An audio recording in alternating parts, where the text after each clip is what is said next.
Hello mga sir, kumusta? May plano ba kayong mag-apply sa Canada directly?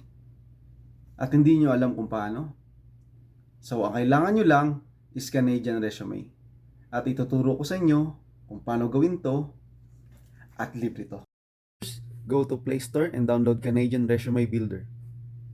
Then after that, just click open. Then click again, open. And then you can choose a template. Just click choose template. And then click continue. So, just select the experience you have. So I will choose 10 plus years. Then, what industry are you making this resume for? I will click for a manufacturing. Continue. And then, dito po, mamili ka ng template na gusto mo. So, ang pipiliin natin ngayon, yung mas simple lang. So, ito. Mas simple. So, click choose template. Then, create a new resume. So, after that, just fill out all the information. So, sir, Astro. So Astro. Then, for example, yan na po yung aking address. Postal. Example, 1, 2, 3, 4, 5. Phone number is 6, 7, 8, 9, 1, 2, 3, 4, 5. For example. And then, my email, Sir Astro. For example lang po to. At gmail.com. Then, next. Just click next.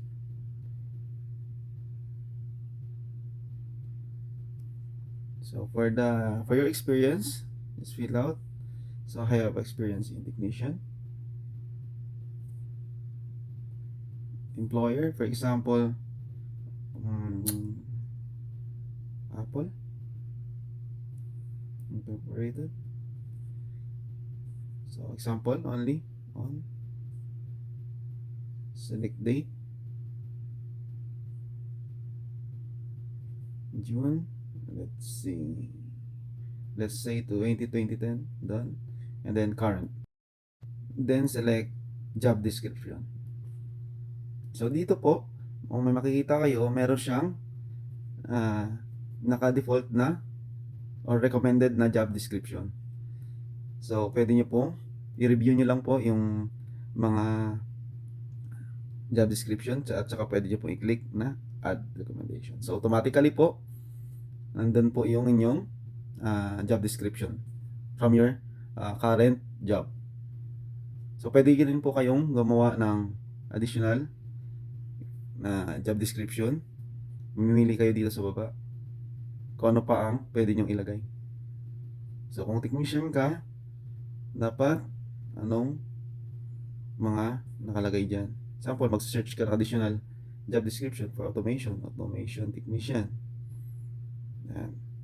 Maglalabas siya ng automatic na mga suggestion niya na job description. So mamimili ka lang. So example, ito po. Yan, dadagdag ko yan sa job description ko. After that, pwede rin po ako mag-edit my own. Enter. Responsible in etc. Gana. Ganun lang po. Example lang yan. Then, pagkatapos dyan, click mo lang po yung next. Kung meron ka pang more experience, so i-click mo lang po ang add more experience. Pag wala na, makaproceed na po kayo sa education. No thanks. Continue tayo sa education.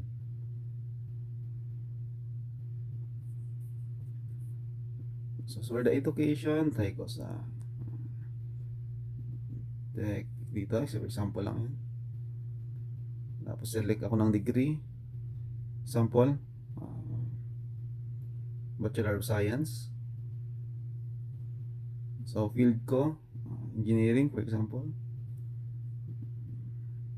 Graduation, tingnan, June.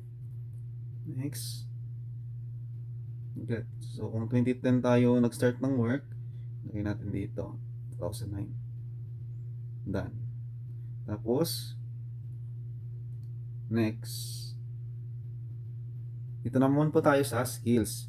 So, isa po sa pinaka-importante sa resume ay yung mga skills. Maliban sa experience, kailangan po ma-highlights natin yung mga skills na meron sa ina-applyan natin. So, click skills. Next. Continue. So, meron siyang recommended. Basahin nyo lang po yan kung gusto nyong i-add sa resume nyo. Kung hindi, click nyo lang po yung no thanks. Pero kung gusto nyo i-add yan yung mga recommendation niya, so, add natin. So, ano-ano pa yung mga skills ng isang technician. Mamili kayo dito. So, may mga recommendation dito. So, ito, documents, maintenance and repair. Meron na. Documentation. So, i-add natin yan, documentation. So, mga skills, importante. Example, gusto kong pasukin automation din. Automation. Technician. Okay. Yan. PLC, programming, i-add ko yan sa skill. Computer aided design, i-add ko yan. Kasi, yung AutoCAD. Tapos, electrical troubleshooting, i-add ko. Hydraulic system, motion controls, servo controls, SCADA development. So, yun yung mga skills ko. Kung kayo, so, pwede nyong i-add yung mga skills na meron kayo. So, problem solver or problem solving. Okay. Tapos po, pag wala dyan sa recommendation, pwede nyo lang mag-add kayo dito, no? Edit. Enter. Sample. Robot. ABB. 6 axis. So, yun. Lagyan natin. Example, i-highlights natin yun sa skills kasi importante yung mga ganyan na 6 axis. May example. Lagyan natin expert. In. Okay. Next. Pagkatapos dyan, next lang po. And then, continue natin. So, ito po yung summary. Importante din dito. Kailangan na maganda yung summary nyo ng inyong resume. So, mamili lang kayo dito. Kung wala kayong idea, pero kung kaya nyo naman gawan, pwede nyo i-type manually. Pero kung gusto nyo dito na lang din mamili, so basahin nyo lang yung pinakamaganda para sa inyo. So, ako as a technician, so, ang pipiliin ko dito, tingnan natin, ha? Hanap tayo sa automation. Automation technician. So, ang pipiliin ko, yan, okay na yan, una. Next, pagkatapos nyan, finalize. So, yan na po. Yan na po, kasimple. Ganun lang kasimple yung resume dito, yung Canadian resume. At saka yun po, kung wala po kayong pambayad sa resume builder, ang gawin nyo lang po, screenshot at manually type sa Word, transfer nyo sa Word. So, konting effort na lang po sa side nyo para walang gastos. Or di kaya, pag meron kayong personal computer, yung screenshot nyo, i-convert nyo into text or into Word. So, search nyo lang po kung paano yon. So, meron po yon using Word. So, yun lang po. Sana makapunta na kayo dito sa Canada. And good luck. God bless.